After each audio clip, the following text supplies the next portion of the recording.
Hello friends, welcome to Bella's home cooking. இன்றைக்கி லேயராக கோதுமை பரோட்டாவோட சாப்பிட்றதுக்கு அருமையான சிக்கன் கிரேவி எப்படி பண்ணுறதுன்னு பார்க்கலாம்.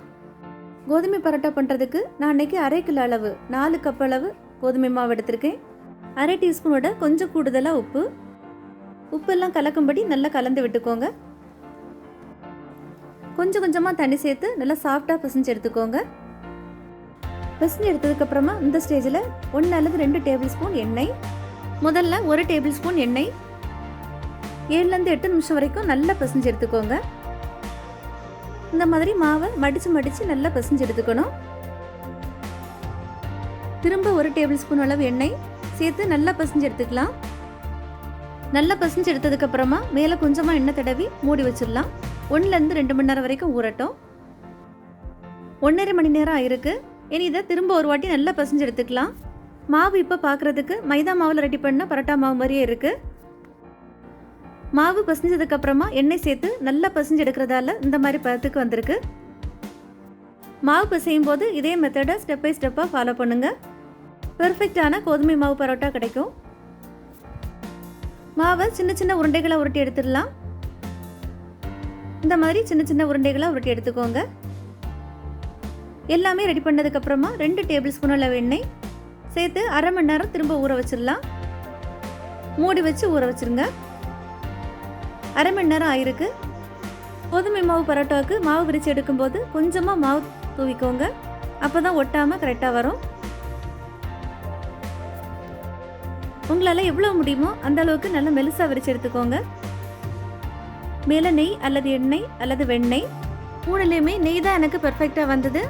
இந்த அளவுகளுக்கு மொத்தமாக 2லேருந்து 3 டேபிள் ஸ்பூன் அளவு நெய்யே போதுமானது. கத்தி, குக்கி கட்டர் அல்லது பீட்சா கட்டரில் இந்த மாதிரி சின்ன சின்ன கோடுகளாக போட்டு எடுத்துடலாம். கத்தியால் கோடு போடும்போது நல்லா ஷார்ப்பான கத்தியாக இருந்தால் வேறொரு பாத்திரத்துக்கு மாற்றி கோடு போட்டுக்கோங்க. 2 ஓரங்கள்லையும் இந்த மாதிரி சேர்த்து எடுத்துடலாம். மேலே கொஞ்சமாக நெய், ஒரு ஓரத்துலேருந்து இந்த மாதிரி சுருட்டி எடுத்துக்கோங்க. ஓரங்களை கீழ்ப்பகுதியில் இந்த மாதிரி மடித்து விட்டுருங்க. மேலே கொஞ்சமாக நெய். முதல்ல கைகளால் இந்த மாதிரி விரித்து எடுத்துக்கோங்க. ரொம்ப அழுத்தம் கொடுக்காம லேசாக இந்த மாதிரி விரித்து எடுத்துக்கோங்க. இந்த அளவு விரித்து எடுத்ததுக்கப்புறமா கட்டையால் லேசாக ரொம்ப அழுத்தம் கொடுக்காம மிதமாக இந்த மாதிரி விரித்து எடுத்துக்கோங்க. ரொம்ப அழுத்தம் கொடுத்தீங்கன்னா லேயர் வராது, ஒன்றோட ஒன்று ஒட்டிக்கும்.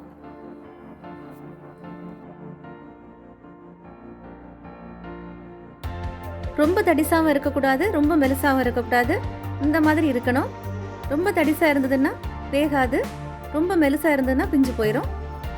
தோசை பேன் சூடானதும் கொஞ்சமாக எண்ணெய், நான் 1/2 டீஸ்பூன் அளவு எண்ணெய் சேர்த்துருக்கேன். பரோட்டா சுட்டு எடுத்துடலாம். மீடியம் ஸ்பீடில் வச்சு சுட்டு எடுத்துக்கோங்க. லோ ஃப்ளேமுக்கும் மீடியம் ஃப்ளேமுக்கும் நடுவில் இருக்கட்டும். கலர் இந்த மாதிரி மேல் பக்கம் மாறுறதும் மறைச்சி போட்டுடலாம். தீ ரொம்ப அதிகமாக இருந்ததுன்னா மேல் பக்கம் சீக்கிரமாக வெந்துடும், உள் பக்கம் உள்ள லேயர் வேகாது. அதனால் நிதானமாக குறைவான தீயிலே சுட்டு எடுத்துக்கோங்க. திரும்ப ஒரு வாட்டி மறைச்சி போட்டுக்கலாம்.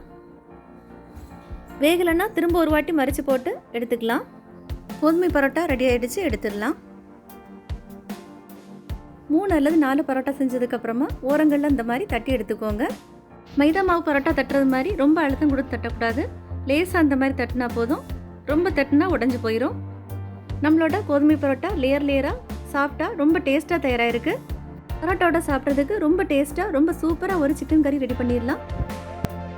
1 கிலோ சிக்கன் சின்னதாக கட் பண்ணி க்ளீன் பண்ணி எடுத்திருக்கேன். 2 டேபிள் ஸ்பூன் காஷ்மீரி மிளகாய் தூள், 1 டீஸ்பூன் சில்லி ஃப்ளேக்ஸ், 1/2 டீஸ்பூன் மஞ்சள் தூள், 2 டேபிள் ஸ்பூன் இஞ்சி பூண்டு விழுது, 1/4 கப்போட கொஞ்சம் கூடுதலாக 1/3 கப் தயிர், தேவையான அளவு பொடி உப்பு. நல்லா கலந்து விட்டுக்கலாம். தயிரில் புளிப்பு ரொம்ப அதிகமாகவும் இல்லை, ரொம்ப குறைவாகவும் இல்லை, கரெக்டாக இருக்குது. ரொம்ப புளிப்பான தயிராக இருந்தால் குறைவாகவே சேர்த்துக்கோங்க.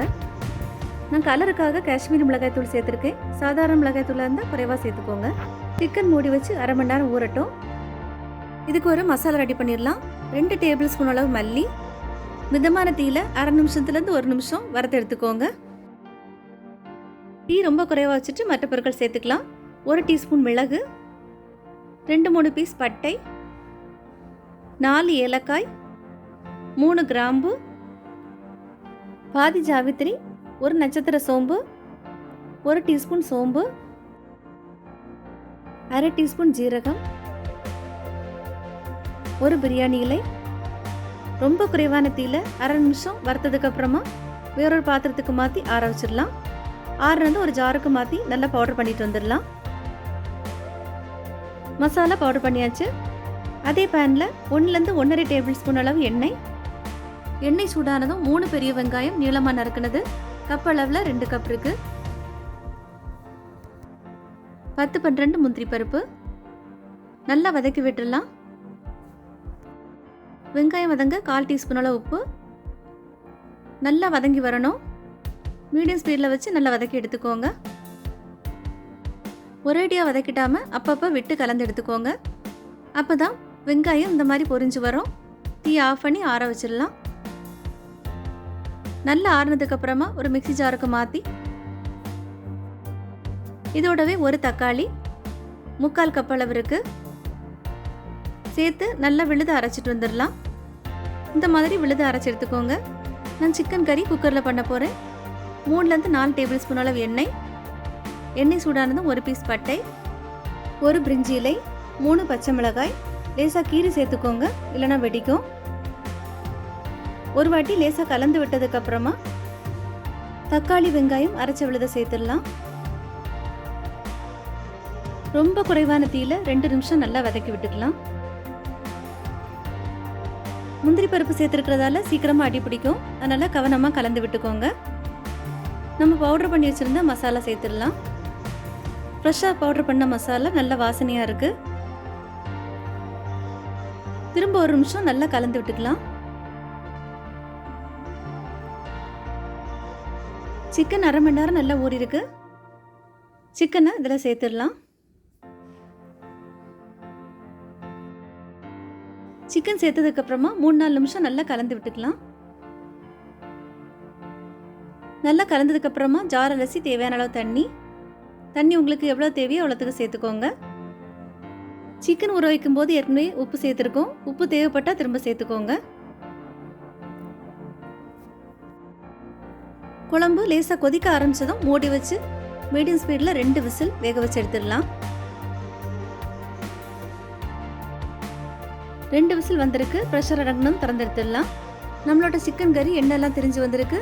காஷ்மீரி மிளகாய் தூள் சேர்த்துருக்கிறதால நல்லா கலர்ஃபுல்லாக இருக்குது. 1 டேபிள் ஸ்பூன் கசூரி மேத்தி நல்லா கைகளால் கசக்கி சேர்த்துக்கோங்க. நல்ல வாசனையாக இருக்கும். நல்லா கலந்து விட்டுக்கோங்க. சிக்கன் நல்லா வெந்திருக்கு.